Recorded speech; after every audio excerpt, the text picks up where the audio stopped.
Pendidikan adalah hak seluruh warga negara tanpa membedakan asal-usul, status sosial ekonomi, maupun keadaan fisik seseorang, termasuk anak-anak yang mempunyai kelainan sebagaimana diamanatkan dalam Undang-Undang Dasar 1945 Pasal 31 Ayat 1. Dalam Undang-Undang Nomor 20 Tahun 2003 tentang Sistem Pendidikan Nasional, hak anak untuk memperoleh pendidikan dijamin penuh tanpa adanya diskriminasi, termasuk anak-anak yang mempunyai kelainan atau anak-anak yang berkebutuhan khusus.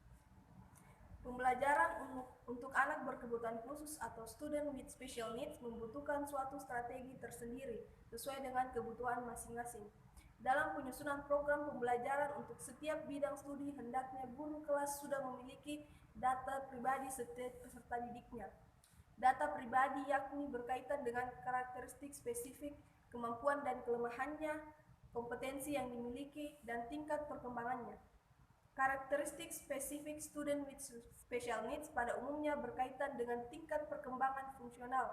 Karakteristik spesifik tersebut meliputi tingkat perkembangan sensor motorik, kognitif, kemampuan berbahasa, keterampilan diri, konsep diri, kemampuan berinteraksi sosial, serta kreativitasnya. Anak berkebutuhan khusus atau ABK ini ada dua kelompok, yaitu ABK temporer atau bersementara dan permanen atau tetap. Adapun yang termasuk kategori ABK temporer meliputi anak-anak yang berada di lapisan strata sosial ekonomi yang paling bawah, anak-anak jalanan atau anjal, anak-anak korban bencana alam, anak-anak di daerah perbatasan dan di pulau terpencil, serta anak-anak yang menjadi korban HIV/AIDS. Sedangkan yang termasuk kategori ABK permanen adalah anak-anak tunanetra, tunarungu, tunagrahita, tunadaksa, tunalaras, autis, anak berkesulitan belajar, anak berbakat dan sangat cerdas, dan lain-lain. Untuk menangani ABK tersebut dalam setting pendidikan inklusif di Indonesia tentunya memerlukan strategi khusus. Pendidikan inklusi adalah termasuk hal yang baru di Indonesia. Umumnya, ada beberapa pengertian mengenai pendidikan inklusi. Di antaranya adalah pendidikan inklusi merupakan sebuah pendekatan yang berusaha transformasi sistem pendidikan dengan meniadakan hambatan-hambatan yang dapat menghalangi setiap siswa untuk berpartisipasi penuh dalam pendidikan. Hambatan yang ada bisa terkait dengan masalah etnik, gender, status sosial, kemiskinan, dan lain-lain.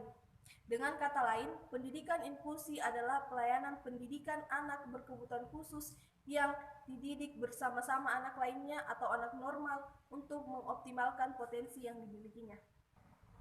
Dalam hal ini, ada 4 strategi pokok yang diterapkan pemerintah, yaitu peraturan perundang-undangan yang menyatakan jaminan kepada setiap warga negara Indonesia, termasuk ABK temporer dan permanen, untuk memperoleh pelayanan pendidikan, memasukkan aspek fleksibilitas dan aksesibilitas ke dalam sistem pendidikan pada jalur formal, non-formal, dan informal.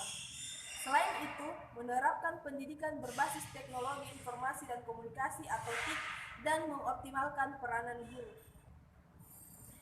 Oleh karena itu, ada beberapa strategi pembelajaran bagi anak berkebutuhan khusus antara lain. Yang pertama, strategi pembelajaran bagi anak tunanetra. Strategi pembelajaran pada dasarnya adalah pendayagunaan secara tepat dan optimal dari semua komponen yang terlibat dalam proses pembelajaran yang meliputi tujuan, materi pembelajaran, media, metode, siswa, guru, lingkungan belajar, dan evaluasi, sehingga proses pembelajaran berjalan dengan efektif dan efisien. Beberapa hal yang dapat dijadikan sebagai bahan pertimbangan dalam menentukan strategi pembelajaran antara lain. Yang pertama, berdasarkan pengelolaan pesan terdapat 2 strategi, yaitu strategi pembelajaran deduktif dan induktif. Yang kedua, berdasarkan pihak pengelola pesan, yaitu strategi pembelajaran ekspositorik dan heuristik. Yang ketiga, berdasarkan pengaturan guru, yaitu strategi pembelajaran dengan seorang guru dan berguru. Yang keempat, berdasarkan jumlah siswa, yaitu strategi klasikal, kelompok kecil, dan individual. Yang kelima, berdasarkan interaksi guru dan siswa, yaitu strategi tatap muka dan melalui media.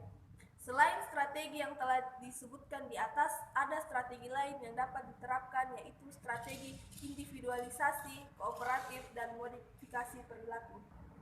Yang kedua yaitu strategi pembelajaran bagi anak tunarungu. Strategi yang bisa digunakan untuk anak tunarungu antara lain strategi deduktif, induktif, heuristik, ekspositorik, klasikal, kelompok, individual, kooperatif, dan modifikasi perilaku. Yang ketiga, strategi pembelajaran bagi anak tunagrahita. Strategi pembelajaran anak tunagrahita ringan yang belajar di sekolah umum akan berbeda dengan strategi anak tunagrahita yang belajar di sekolah luar biasa.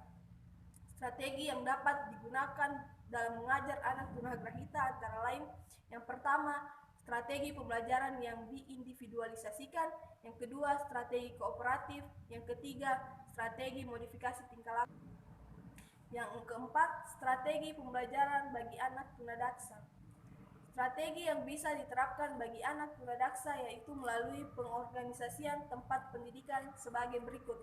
Yang pertama, pendidikan integrasi atau terpadu; yang kedua, pendidikan segresi atau terpisah; dan yang ketiga, penataan lingkungan belajar. Yang kelima, strategi pembelajaran bagi anak tunalaras. Untuk memberikan layanan kepada anak tunalaras, Kaufman pada tahun 1985 mengemukakan model-model pendekatan sebagai berikut. Yang pertama, model biogenetik; yang kedua, model behavioral atau tingkah laku; yang ketiga, model psikodinamika; dan yang keempat, model ekologis. Yang keenam, strategi pembelajaran bagi anak dengan kesulitan belajar. Yang pertama yaitu anak kesulitan belajar membaca, yaitu melalui program delivery dan remedial teaching. Yang kedua, anak kesulitan belajar menulis, yaitu melalui remedial sesuai dengan tingkat kesalahan. Yang ketiga, anak berkesulitan belajar berhitung, yaitu melalui program remedi yang sistematis sesuai dengan urutan dan tingkatan semi konkret dan tingkat abstrak. Yang ketujuh, strategi pembelajaran bagi anak berbakat. Strategi pembelajaran yang sesuai dengan kebutuhan anak berbakat akan mendorong anak tersebut untuk berprestasi.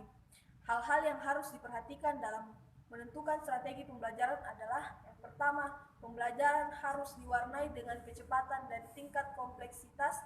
Yang kedua, tidak hanya mengembangkan kecerdasan intelektual semata, tetapi juga mengembangkan kecerdasan emosional.